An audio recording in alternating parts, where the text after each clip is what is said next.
আমি আছি জাফলং পাইন নদীর মাঝে।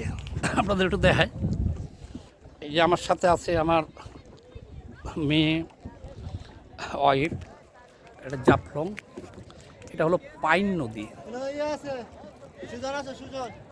পাইন নদী,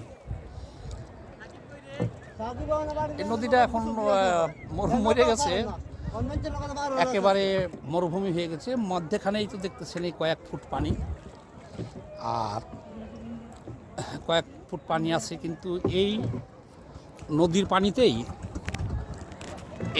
পানিতেই কিন্তু বর্ষাকালে বাংলাদেশের বিস্তীর্ণ সিলেটের অঞ্চল ভয়াবহ বন্যা হয় মাঝে মধ্যে। কারণ এই নদী দিয়া পাহাড়ি ঢলের পানি আসে, নদী উত্তাল হয়ে যায়। এই যে পাহাড়গুলো দেখতেছে সব এগুলো হলো ভারত, ইন্ডিয়া। ওই যে দেখা যাচ্ছে এটা বর্ডার, বাংলাদেশ এবং ভারতের বর্ডার। একটু ঘুরে দেখানোর চেষ্টা করতেছি।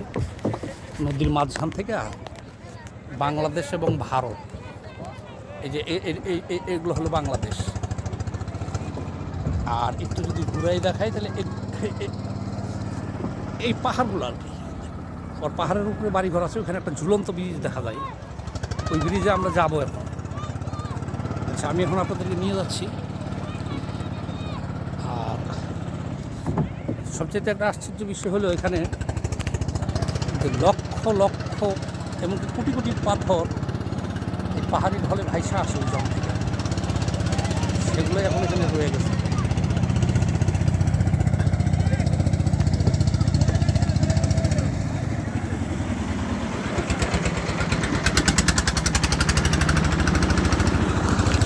আমি এখন আপনাদেরকে নিয়ে যাবো ওই পয়েন্টে, ভারতের পয়েন্টে, যেখানে বাংলাদেশ আর ভারতের পতাকা আছে।